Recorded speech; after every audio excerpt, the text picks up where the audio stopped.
Hey y'all, it's Janet, and I am back, this time with something a little different. I know 2028 seems like it's really far off, and we just had a major election, and who wants to think about right now, but really, we need to. Trump is not running again. He can't run again even if he wanted to. I mean, he's teased it, but he's not going to, y'all. He's joking. He's playing it up for the liberal hysterics. Y'all know. Y'all know that. There's not, I think, an enormous consensus as to who should replace him. So for the next 3 years, I'm going to do a series called Finding 48, where we're going to look at presidential candidates who can replace Trump and carry on the America First legacy. So I think it's natural, because J.D. Vance is vice president, that we start with him. J.D. Vance, a long time ago, he wasn't such a fan of Trump. I don't hold that against him, because a long time ago, I wasn't such a big fan of Trump either. I thought Cruz was going to win in 16. Boy, was I surprised when Trump was nominated. I'm happy about it now, but I was a little shocked when it happened in 16. Turned out for the best, but we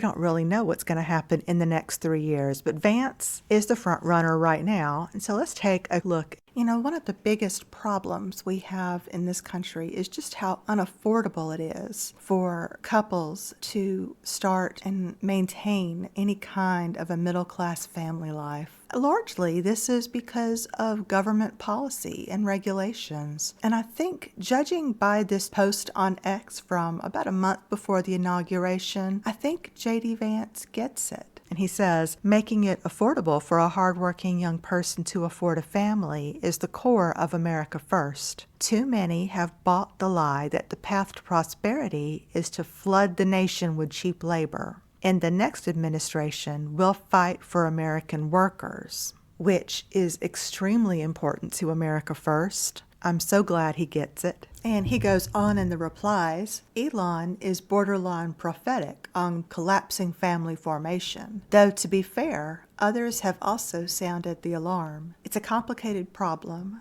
but a main driver is the unaffordability of middle-class life. We will fight hard to fix this. We must. Our culture is really hostile to men, especially young men. Even in conservative circles, when they were telling these young men to go get a job at Panda Express, it's like, dude, Panda Express is hiring H-1B workers. How are they supposed to get jobs at Panda Express? But anyway, he is very good with his messaging, I think, to young men, unlike just so many, even among conservatives. And he had this to say, which I really liked. My message to young men is, don't allow this broken culture to send you a message that you're a bad person because you're a man, because you like to tell a joke, because you like to have a beer with your friends, or because you're competitive. It's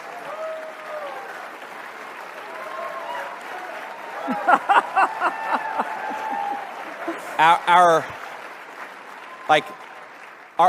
message, the cultural message, and I think the president's and mine is the exact opposite, but our cultural message is, I think that it wants to turn everybody, whether male or female, into androgynous idiots who think the same, talk the same, and act the same. We actually think God made male and female for a purpose, and we want you guys to thrive as young men and as young women, and we're going to help with our public policy to make it possible to do that. That is such a strong message, especially to young men. I mean, young women, we have so much support, so many opportunities, I think, that are just not available to young men. And it's a shame, and it's wrong. And we need to correct that. And I'm very happy that this seems to be on Vance's radar. And he's right about our culture trying to turn everybody into the same androgynous idiot. If you've watched a movie recently, you've seen everybody looks the same, everybody acts the same, they all say the same stupid lines, 90-pound women beating up on these muscle-bound men. It's kind of silly. It's ridiculous. And I'm happy that, we might see the end of that soon. Another part of our culture that Vance seems to have a good grasp of is our history. Susan Glasser on X was complaining about somebody taking down the picture of Mark Milley, and J.D. Vance replied, "Imagine having lived through the last 10 years, the desecration of Washington, Jefferson, Lee, Roosevelt, and even Lincoln, and then drawing the line at Mark Milley." And he says down further in the replies, "You can pull down a statue of the father of the nation, but don't you dare touch the portrait of the guy who couldn't win wars." I like his sense of humor. I mean, it's true. It's true. Mark Milley, is it Milley or Miley? I'm going to say Milley. I don't know. I'm just going to say Milley because that makes more sense with the two L's. He's right. I mean, and I absolutely love that J.D. Vance mentions Lee in there. You know, that statue in Virginia that they melted down. Y'all, that one hurts a lot of people. A whole lot of people. And I'm very happy that there is some attention on that and that he is aware of our history. And then there's this 15-minute clip Charlie Kirk put out from Paris. I haven't seen this one yet, and I thought we would watch this one together. Charlie Kirk says that it is pure fire. Well, I'm happy about that because I like it when J.D. Vance is pure fire. The kind introduction, and I want to start by thanking President Macron for hosting the event and, of course, for the lovely dinner last night. During the dinner, President Macron looked at me and asked if I would like to speak, and I said, "Mr. President, I'm here for the good company and free wine, but I have to earn my keep today." And I, of course, want to thank Prime Minister Modi for being here and for co-hosting the summit, for all of you for participating. And I'm not here this morning to talk about AI safety, which was the title of the conference a couple of years ago. I'm here to talk about AI opportunity. When conferences like this convene to discuss a cutting-edge technology, oftentimes I think our response is to be too self-conscious, too risk-averse. But never have I encountered a breakthrough in tech that so clearly calls us to do precisely the opposite. Now, our administration, the Trump administration, believes that AI will have countless revolutionary applications in economic innovation, job creation, national security, healthcare, free expression, and beyond. Yeah, it's going to destroy the world. No one remembers Skynet. And to restrict its development now will not only unfairly benefit incumbents in the space, it would mean paralyzing one of the most promising technologies we have seen in generations. Now, with that in mind, I'd like to make 4 main points today. Number 1, this administration will ensure that American AI technology continues to be the gold standard worldwide, and we are the partner of choice for others, foreign countries, and certainly businesses as they expand their own use of AI. I like that. It's America first. Number 2, we believe that excessive regulation of the AI sector could kill a transformative industry just as it's taking off, and will make every effort to encourage pro-growth AI policies.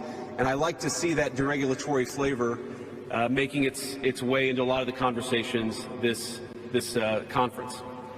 Number 3, we feel very strongly that AI must remain free from ideological bias, and that America... Good luck with that one. You know, Silicon Valley is so full of just crazy leftists. You know, every time, some new AI something rolls around, the development team turns out to be giant leftist. I really don't know how you fix that. AI will not be co-opted into a tool for authoritarian censorship. Good to know. And finally, number 4, the Trump administration will maintain a pro-worker growth path for AI, so it can be a potent tool for job creation in the United States. And I appreciate Prime Minister Modi's point.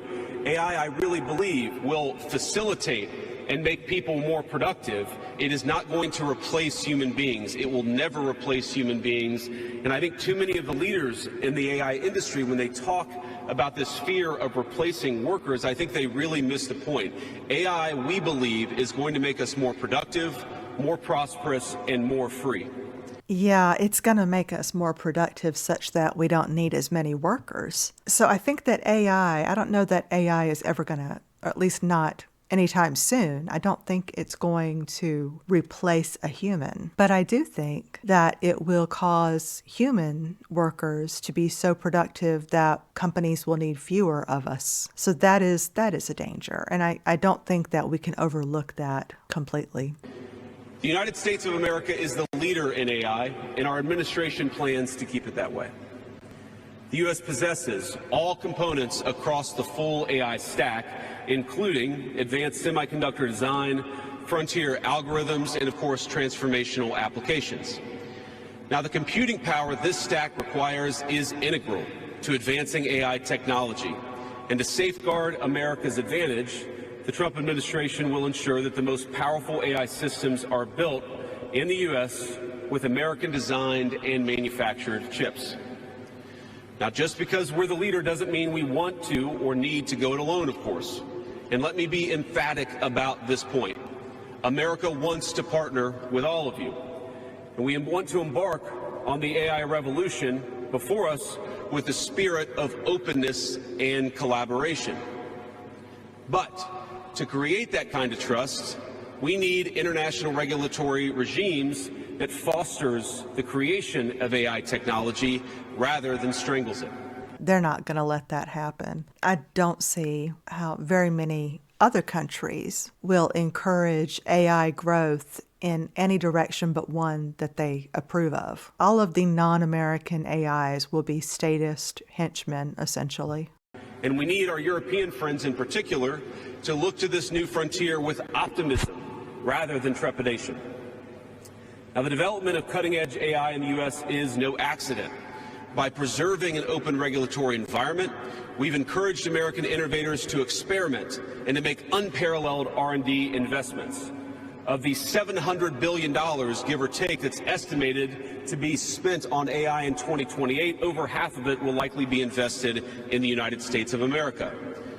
Now, this administration will not be the one to snuff out the startups and the grad students producing some of the most groundbreaking applications of artificial intelligence.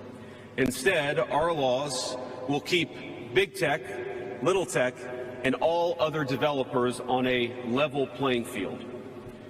Now, with the President's recent executive order on AI, we're developing an AI action plan that avoids an overly precautionary regulatory regime while ensuring that all Americans benefit from the technology and its transformative potential. So I guess they're not going to regulate the heck out of it. Maybe they can make that happen in the U.S. I don't see how that happens in Europe. Now, we invite your countries to work with us and to follow that model if it makes sense for your nations. However, the Trump administration is troubled by reports that some foreign governments are considering tightening the screws on U.S. tech companies with international footprints. Now, America cannot and will not accept that, and we think it's a terrible mistake, not just for the United States of America, but for your own countries. Now, U.S. innovators of all sizes already know what it's like to deal with onerous international rules. Many of our most productive tech companies are forced to deal with the EU's Digital Services Act and the massive regulations it created about taking down content and policing so-called misinformation. And of course, we want to ensure the internet is a safe place, but it is one thing to prevent a predator from preying on a child on the internet, and it is something quite different to prevent a grown man or woman from accessing an opinion that the government thinks is misinformation. But they're going to try. Yeah, the EU. The EU. They're not going to allow any European to access opinions that they don't want accessed. That's all there is to it. I would be shocked if they allowed American AI to be accessed by their citizens. Meanwhile, for smaller firms, navigating the GDPR means paying endless legal compliance costs or otherwise risking massive fines. Now, for some, the easiest way to avoid the dilemma has been to simply block EU users in the first place. Is this really the future that we want? Ladies and gentlemen, I think the answer for all of us should be no. Now, there's no issue where we worry about more than regulation when it comes to energy. And again, I appreciated the comments of so many at the conference because they recognize that we stand now at the frontier of an AI industry that is hungry for reliable power and high-quality semiconductors. Yet too many of our friends are deindustrializing on the one hand and chasing reliable power out of their nations and off their grids with the other.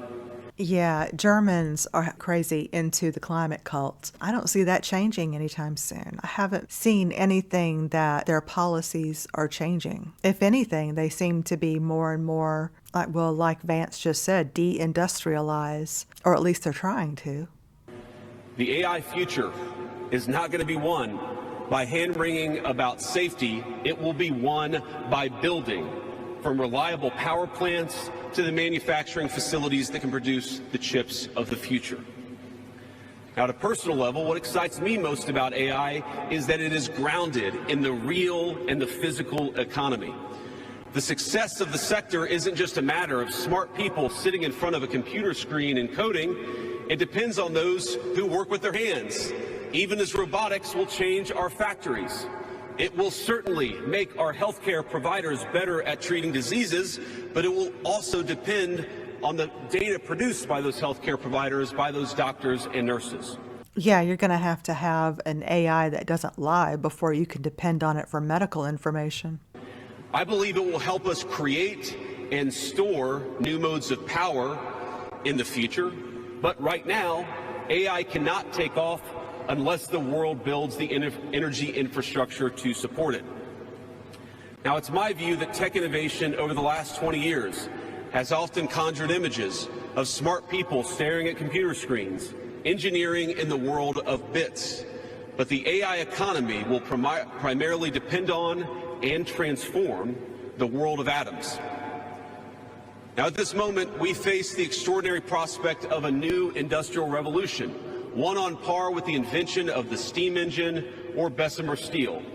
But it will never come to pass if overregulation deters innovators from taking the risks necessary to advance the ball. Nor will it occur if we allow AI to become dominated by massive players looking to use the tech to censor or control users' thoughts. And I'd ask, if you step back a moment and ask yourself, who is most aggressively demanding that we, meaning political leaders gathered here today, do the most aggressive regulation? It is very often the people who already have an incumbent advantage in the market. And when a massive incumbent comes to us asking us for safety regulations, we ought to ask whether that safety regulation is for the benefit of our people or whether it's for the benefit of the incumbent. Well, no, obviously regulations are for the benefit of the companies that already have a foothold in the industry. They're pulling up the ladder so the small guys can't do what they did. That's all regulations do. That's always why the big boys go to the government and beg them for regulations. It's because they can afford the regulations and they know the little guys can't. Now, over the last few years, we've watched as governments, businesses, and nonprofit organizations have advanced unpopular and, I believe, downright ahistorical social agendas through AI. In the U.S., we had AI image generators trying to tell us that George Washington was black or that America's doughboys in World War I were in fact women. Now, we laugh at this now, and of course it was ridiculous, but we have to remember the lessons from that ridiculous moment. And what we take from it is that the Trump administration will ensure that AI systems developed in America are free from ideological bias and never restrict our citizens' right to free speech. We can trust our people to think, to consume information, to develop their own ideas, and to debate with one another in the open marketplace of ideas. Now, we've also watched as hostile foreign adversaries have weaponized AI software to rewrite history, surveil users, and censor speech. This is hardly new, of course. As they do with other tech, some authoritarian regimes have stolen and used AI to strengthen their military, intelligence, and surveillance capabilities, capture foreign data. China, how you doing? And create propaganda to undermine other nations' national security. I want to be clear. This administration will block such efforts, full stop. We will safeguard American AI and chip technologies from theft and misuse. work with our allies and partners to strengthen and extend these protections, and close pathways to adversaries attaining AI capabilities that threaten all of our people. And I would also remind our international friends here today that partnering with such regimes, it never pays off in the long term. Yeah, so don't go running to China. I like Vance.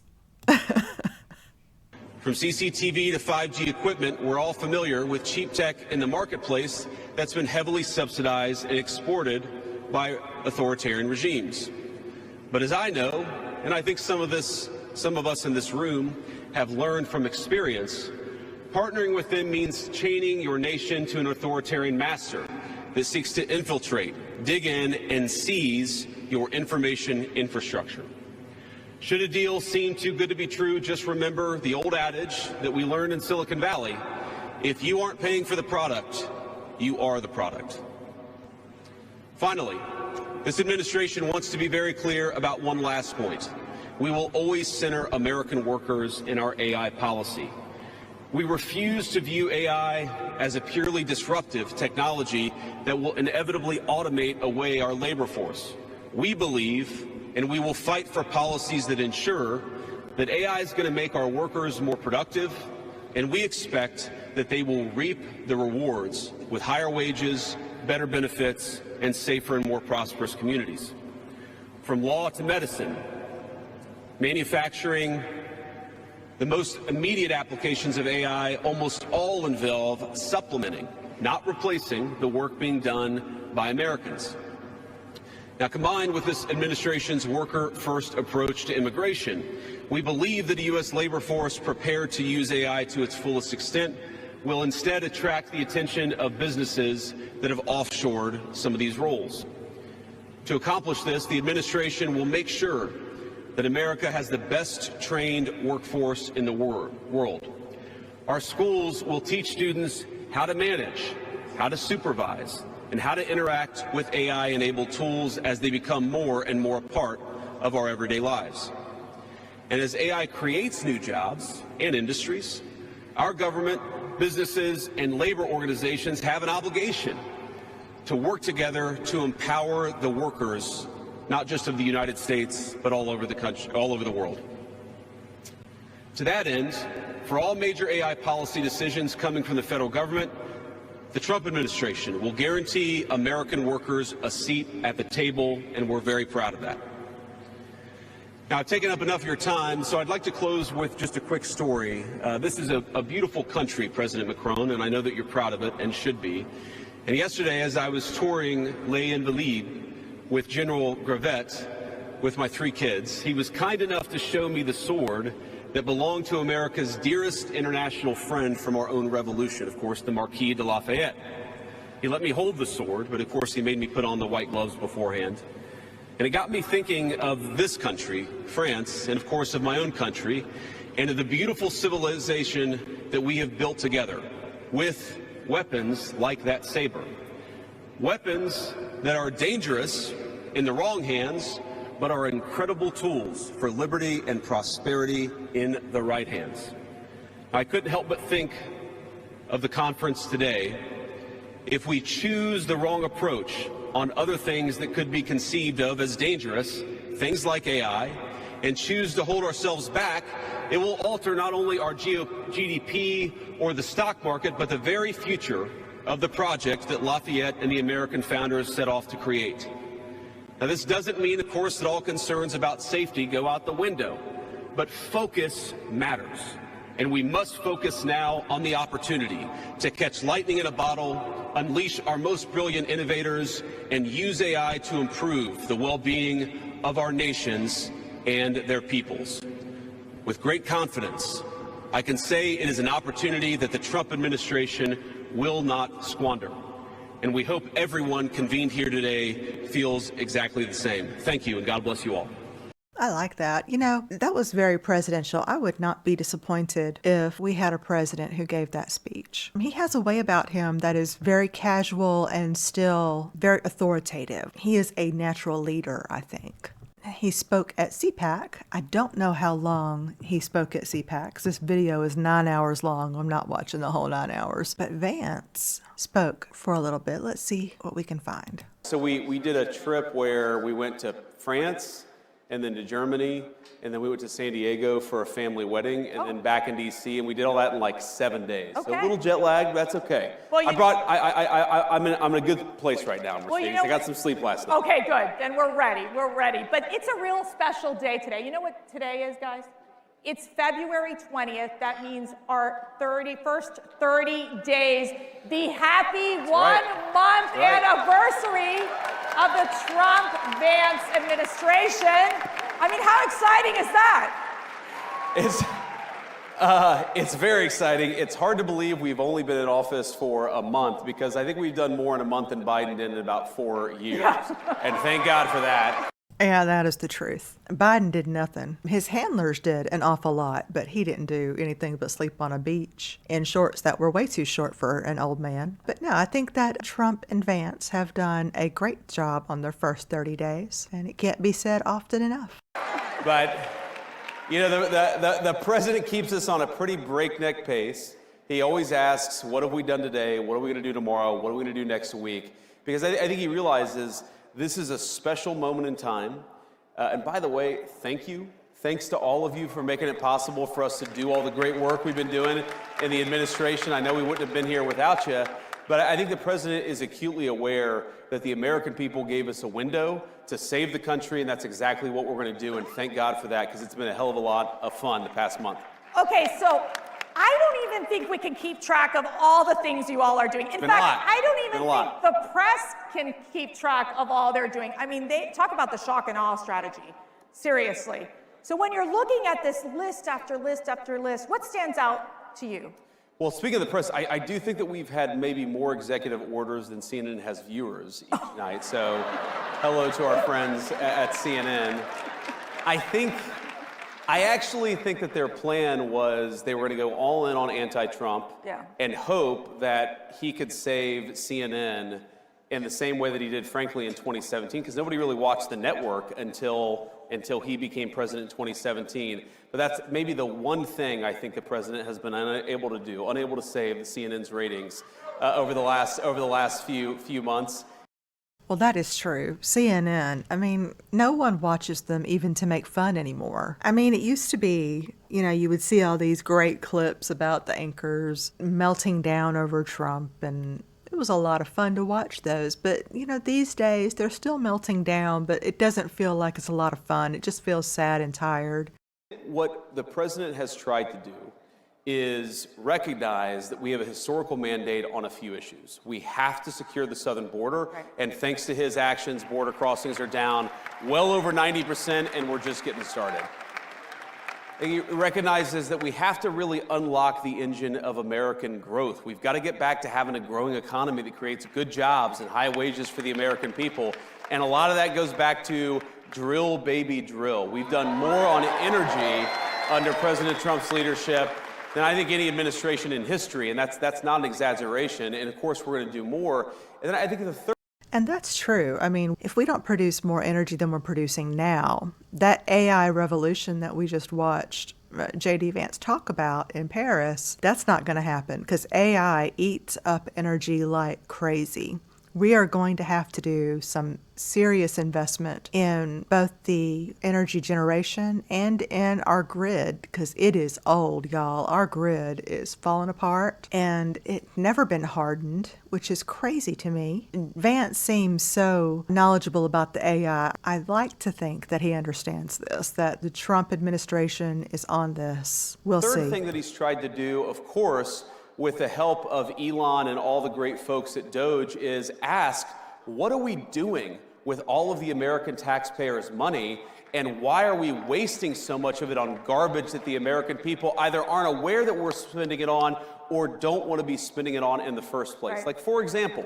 Well, this is the truth. I mean, most everything I've done on this channel has been about nonsense government spending. I mean, long time ago, before I ever started making videos, I was part of the Tea Party. And before that, I supported Pork Busters, if you know what that is. And before that, You want to go way back to when the internet was a baby. I was on GeoCity screaming about the Clintons and Newt Gingrich spending too much money and not cutting the pork hard enough. And I mean, oh my goodness, back in the early days, early days of the internet. So I am very happy that we finally have an administration, even though we voted for lots and lots of Republicans to fix our fiscal situation. Finally, we seem to have one that's paying attention to all the waste in Washington, D.C. I am so thrilled with it. I can't even tell you.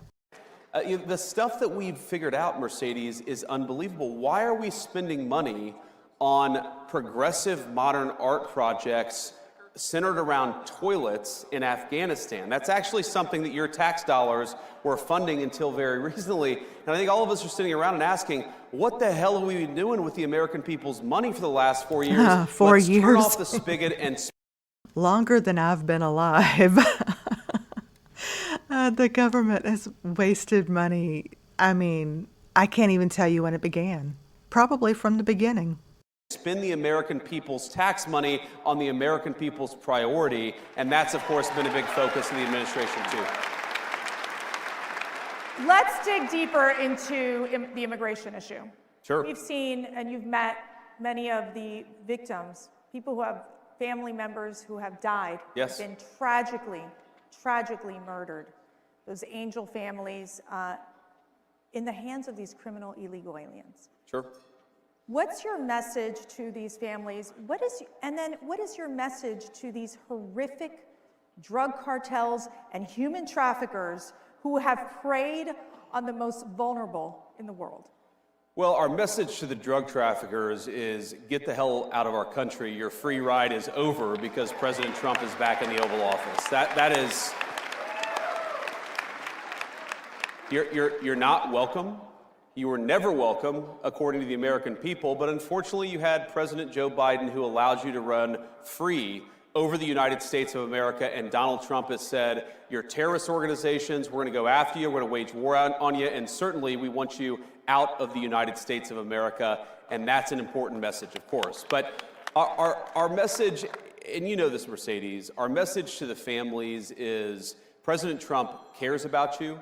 He thinks that it's disgraceful what your own government let happen to your children, to your grandchildren, and it's got to stop. And of course, we mourn with people, we pray for people, but we're also asking, as their government, why did this happen to your child in the first place? And the answer is that under Joe Biden, your government didn't do its job. Under Donald Trump, it is. Thank God for that.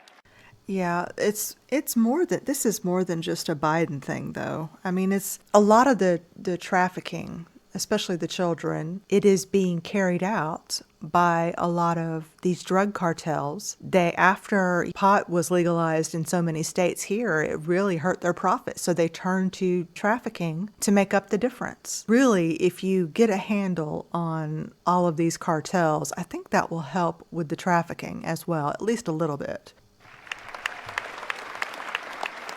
On the economy, and I'm getting this question all the time, you know, it's this question of affordability, right? Yeah. There's a lot of stress on our families, something that I think Joe Biden could not manage in terms of really helping lower that cost of living and making things just simply more affordable. Sure.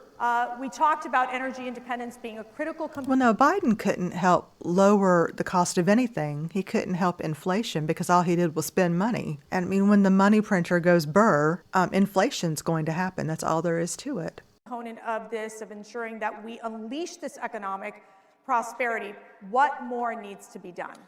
Yeah, so one of the first interviews I did, it was, I think 6 or 7 days after the inauguration, and somebody asked me, well, it's been 6 days, what have you guys done to fix the inflation crisis created by Joe Biden? I'm like, well, first of all, it's been 6 days, we've done a lot in 6 days, but it's gonna take some time to fix what Joe Biden broke over 4 years. And we know it is easy, unfortunately, to burn the house down. It takes a little bit of time to build it back up. And here's what we have to do.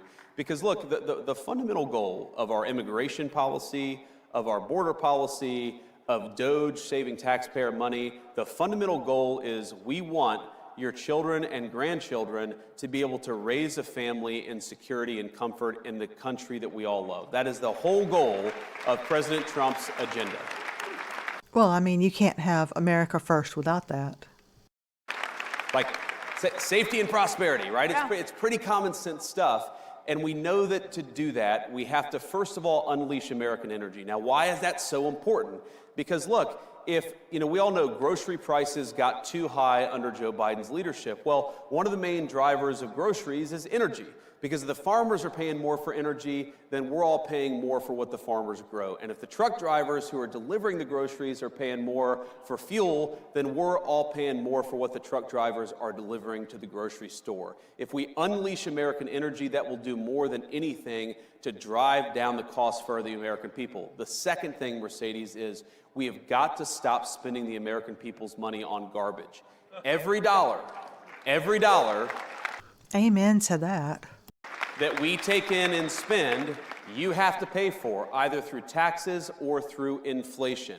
And if we spend the American people's money more wisely, if we stop taxing and spending the American people to death, that's also going to bring relief to all of the pricing pressures that are out there. We're going to make it affordable to live in this country again. That's our mandate. That's our goal. And you're right, there's a lot more that we can do, but I think we've got a pretty good start after 30 days. We've got a pretty good start, but we've got this big, beautiful one-bill budget reconciliation scenario. How is that working? What are the dynamics that are happening right now in Congress, and what the administration is doing to ensure that a lot of what the president is wanting to do in terms of really pushing forward with economic prosperity and his tax relief initiatives gets done in these bills? Sure.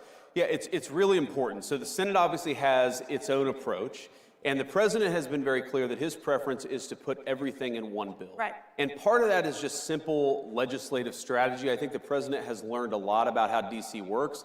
And I actually talked to the president about this yesterday, and he said to me, look, it's very rare that you can get 2 reconciliation bills done in one Congress, which is why he thinks we've got to do a lot with that one big, beautiful bill, that first reconciliation package that we're going to get through the House and the Senate. It's going well. It's early, right? This stuff takes time to put together. I think, if you had a record pace reconciliation bill, we would get this thing done in May or in June. I think we're on track to do that, but we've got to do some basic things, Mercedes. One, like I said, we've got to continue to unleash American energy. That's part of the reconciliation bill. We've got to make sure that other countries stop taking advantage of us. That's a big part of President Trump's tariff policy, is we got to stop being taken advantage of. Of course, we want to make the President Trump tax cuts permanent and extend them into the future. We want no taxes on tips. We got to do some of the things we talked about during the campaign. That's got to be part of it. And then finally, and this is really important, I don't think I've ever heard anyone explain how the no taxes on tips thing will work. Is that for 1099 employees only? How would that work? I don't think anyone has explained it. everything the president has done on the border, we have got to empower him to do it, not just for a month, but for the next 4 years. And we've got to hire more Border Patrol agents. We got to give Tom Homan and Stephen Miller and Kristi Noem the resources they need to secure the border. And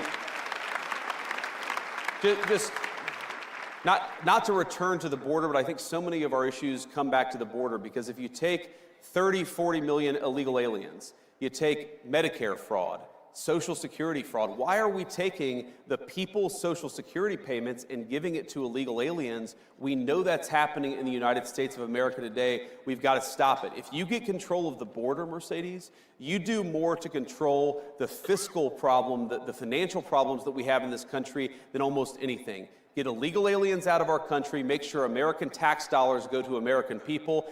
That is how you solve the fiscal crisis in the United States of America. Yeah, he's not wrong about that. Shifting to your incredible speech at the Munich conference. Did you all watch that? I don't know. I think they I'm really glad you guys liked it. Not everybody liked it. You guys liked it. Okay. Not everybody liked it.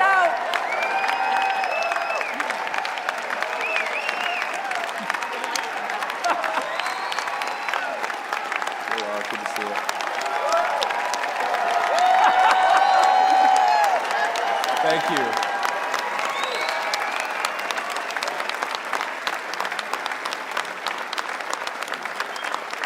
Okay.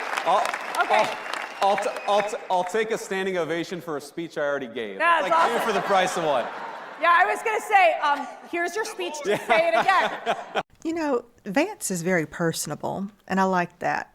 He's very, I said this earlier, but he has this kind of a leadership way about him that isn't stuffy or starchy. He seems like one of the guys. He's a chud like everybody else, and I like that about him. I'm not going to watch the rest of this. It's on YouTube. If you want to watch it, I will put a link below in the YouTube description and on Rumble. Let's move on. I did want to mention that CPAC, they have a straw poll asking attendees who they prefer for the next presidential race. And this year, J.D. Vance won pretty handily too, 61%. I think that's great. I think it's interesting that Rubio is in here. I don't think he's ever polled that high at CPAC. I could be mistaken about that. I might be thinking of somebody else, but Rubio is generally seen as a neocon, though recently he has most definitely been advancing American first policies. So maybe he had a change of heart. I don't know. What do y'all think about Rubio? Anyway, so that's it on J.D. Vance.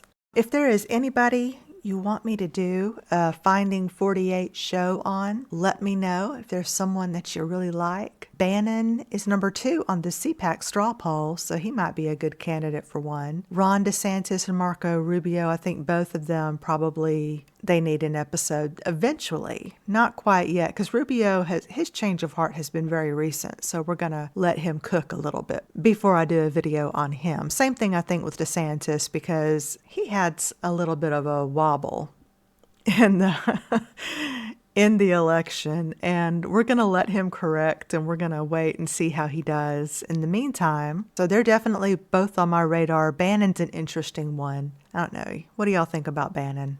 So let's keep an eye on Vance. If he does anything good or he does anything bad, we will definitely kind of keep track and see, not just for Vance, but anyone else who could potentially be 48. Tell me who you would like to see in this series, and I will start doing some digging. And I look forward to this series a lot. I think it's going to be interesting, and I think it could be useful to a lot of people. Thank you for sticking with me this whole time. This is a long one. I appreciate you. I will talk to you next time. Bye.